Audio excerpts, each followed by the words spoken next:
یہ وہ الفاظ تھے جس نے تاریخ کے سب سے طاقتور اور ظالم بادشاہ فرعون کو اندھا کر دیا۔ ایک ایسا بادشاہ جس کے سامنے لاکھوں لوگ سجدہ ریز ہوتے تھے، جس کے اشاروں پر دریائے نیل کا پانی چلتا ہوا محسوس ہوتا تھا۔ لیکن پھر ایک ایسی رات آئی جب یہی خدا ہونے کا دعویٰ کرنے والا بادشاہ موت کے خوف سے پانی کے گھونٹ کے لیے تڑپ رہا تھا۔ کیا آپ نے کبھی سوچا ہے کہ جب سمندر کے بیچوں بیچ راستہ بنا تو وہ منظر کیسا ہوگا؟ جب پانی کی دیواریں پہاڑوں کی طرح کھڑی ہو گئیں اور پیچھے موت کا فرشتہ فرعون کی شکل میں آ رہا تھا۔ آج اس ویڈیو میں ہم آپ کو تاریخ کے اس عظیم ترین معرکے میں لے کر جائیں گے، حضرت موسیٰ علیہ السلام اور تکبر کے پہاڑ فرعون کی وہ داستان جو آج بھی مصر کی ریت اور بحرۂ احمر کی لہروں میں دفن ہے۔ مصر جو اس وقت دنیا کی سب سے بڑی سپر پاور تھا، وہاں کا بادشاہ رمیس، جسے دنیا فرعون کے نام سے جانتی تھی، تخت نشین تھا۔ اس نے بنی اسرائیل کو غلام بنا رکھا تھا۔ ان سے پتھر اٹھوائے جاتے، اہرام بنوائے جاتے اور انہیں جانوروں سے بدتر سمجھا جاتا تھا۔ پھر ایک رات فرعون نے ایک بھیانک خواب دیکھا۔ کہنوں اور نجومیوں نے تعبیر بتائی کہ بنی اسرائیل میں ایک ایسا لڑکا پیدا ہونے والا ہے جو تیرے تخت کو الٹا دے گا اور تیری تباہی کا سبب بنے گا۔ خوف نے فرعون کو درندہ بنا دیا۔ اس نے حکم دیا کہ بنی اسرائیل میں جو بھی لڑکا پیدا ہو اسے قتل کر دیا جائے۔ مصر کی گلیاں معصوم بچوں کے خون سے سرخ ہو گئیں، لیکن وہ یہ بھول گیا تھا کہ تدبیر انسان کرتا ہے، لیکن تقدیروں کے فیصلے آسمانوں پر ہوتے ہیں۔ جس بچے سے اسے خطرہ تھا، اللہ نے اسی بچے کو فرعون کے اپنے محل میں اسی کی گود میں پالنے کا فیصلہ کر لیا۔ حضرت موسیٰ علیہ السلام کی پیدائش ہوئی اور اللہ کے حکم سے ان کی والدہ نے انہیں ایک صندوق میں رکھ کر دریائے نیل کے حوالے کر دیا۔ وقت گزرتا گیا، موسیٰ علیہ السلام جوان ہوئے، مدین کا سفر کیا، اور پھر وہ وقت آیا کہ جب کوہ طور پر اللہ رب العزت نے انہیں نبوت سے سرفراز کیا اور حکم دیا، جاؤ فرعون کے پاس، یقیناً وہ سرکش ہو گیا ہے۔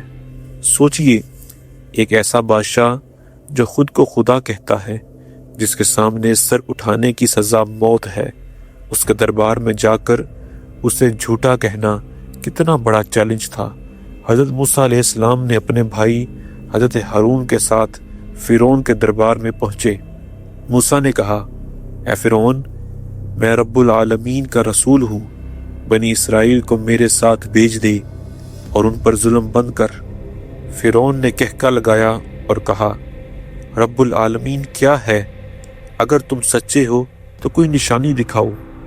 حضرت موسیٰ علیہ السلام نے اپنا عصا زمین پر ڈالا اور وہ دیکھتے ہی دیکھتے ایک خوفناک اور حقیقی اژدہا بن گیا۔ فرعون خوف سے کانپ اٹھا۔ اس نے اسے جادو قرار دیا اور پورے مصر کے سب سے بڑے جادوگروں کو مقابلے کے لیے بلا لیا۔ مصر کی تاریخ کا وہ سب سے بڑا دن آ چکا تھا، یوم الزینہ یعنی جشن کا دن۔ فرعون نے پورے ملک سے اپنے بہترین اور سب سے ماہر جادوگروں کو دارالحکومت میں اکٹھا کر لیا تھا۔ اس کا مقصد صرف ایک تھا، لاکھوں کی عوام کے سامنے موسیٰ کو جھوٹا ثابت کرنا اور اپنی جھوٹی خدائی کا بھرم بچانا۔ جادوگر جو اپنی کالی طاقتوں کے نشے میں چور تھے، فرعون کے دربار میں پیش ہوئے۔ میدان میں موت جیسا سناٹا چھا گیا۔ لاکھوں آنکھیں اس وقت دو انسانوں پر ٹکی تھی، ایک طرف فرعون کا غرور، اس کا لاؤ لشکر اور کالے جادو کے ماہر، اور دوسری طرف ایک چرواہے کے لباس میں اللہ کا نبی، جن کا واحد ہتھیار ان کے ہاتھ میں موجود ایک معمولی سی لکڑی کی لاٹھی اور دل میں اللہ کا یقین تھا۔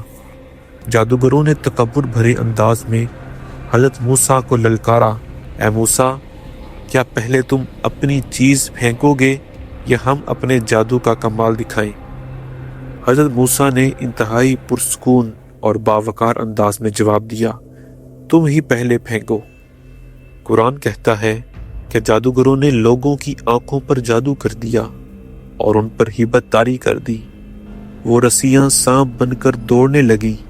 یہ جادو اتنا خوفناک تھا کہ ایک لمحے کے لیے حضرت موسیٰ کے دل میں بھی انسانی فطرت کے تحت ایک خوف سا پیدا ہو گیا۔ فرعون کے چہرے پر ایک شیطانی مسکراہٹ پھیل گئی۔ اسے لگا کہ وہ جیت گیا ہے، لیکن اسی وقت 7 آسمانوں کے اوپر سے رب ذوالجلال کا فیصلہ آ گیا۔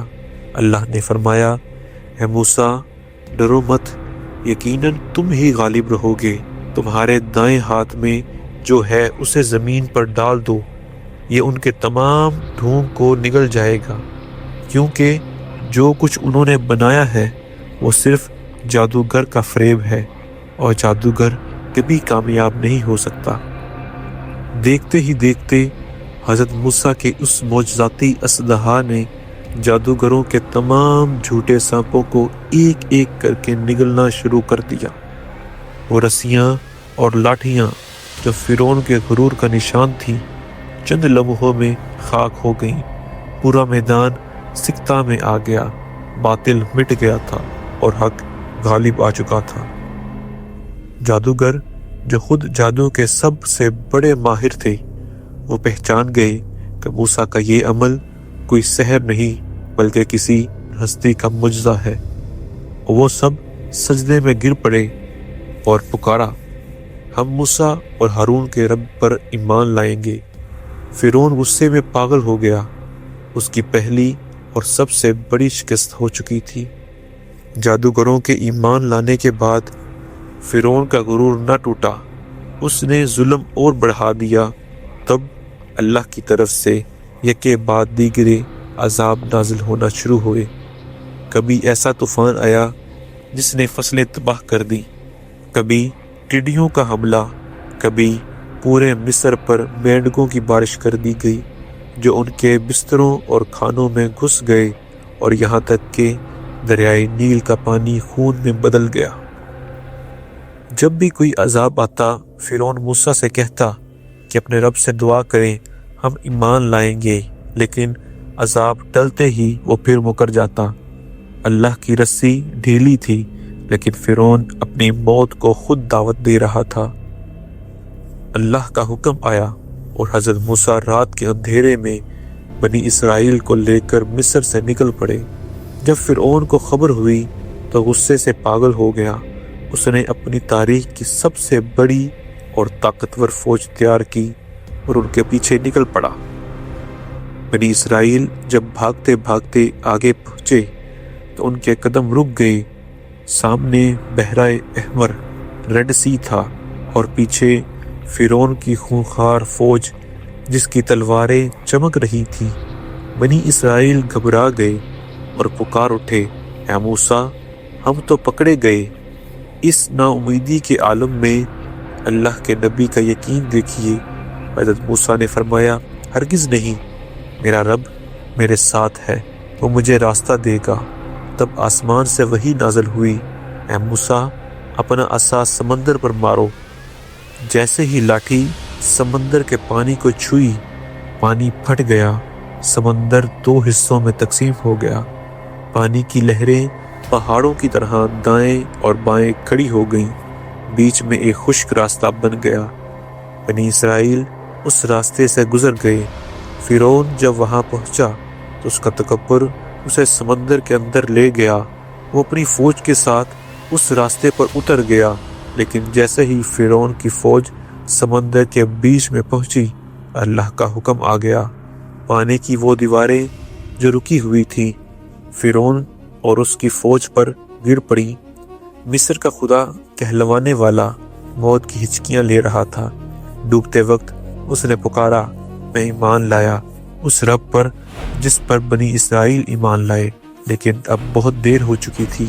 آسمان سے جواب آیا، اب جبکہ اس سے پہلے تو نافرمانی کرتا اور فسادیوں میں سے تھا، آج ہم تیرے جسم کو بچا لیں گے تاکہ تو آنے والی نسلوں کے لیے عبرت کا نشان بن جائے۔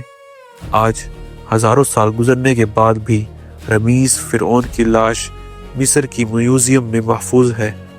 وہ لاش جسے سمندر کی مچھلیوں نے کھایا نہ پانی نے گلایا۔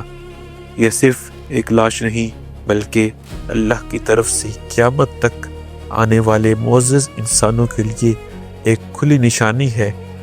جو انسان یہ سمجھتا ہے کہ اس کی طاقت، اس کا پیسہ یا اس کا عہدہ ہمیشہ رہے گا، اسے فرعون کا انجام یاد رکھنا چاہیے۔ دنیا کی کوئی طاقت رب کائنات کے ارادے کو نہیں بدل سکتی۔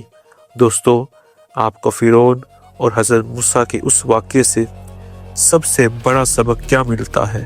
مجھے نیچے کمنٹس میں ضرور بتائیے۔ اگر آپ کو تاریخ کے ان حیرت انگیز حقائق پر مبنی یہ ویڈیو پسند آئی ہے تو اسے اپنے دوستوں اور فیملی کے ساتھ شیئر ضرور کریں تاکہ یہ سبق سب تک پہنچے۔ ایسے ہی مزید تاریخی اور سچی داستانیں دیکھنے کے لیے ہمارے چینل کو سبسکرائب کریں اور بیل آئیکن کو دبانا مت بھولیے گا۔ اگلی ویڈیو میں ایک نئی داستان کے ساتھ، تب تک کے لیے اللہ حافظ۔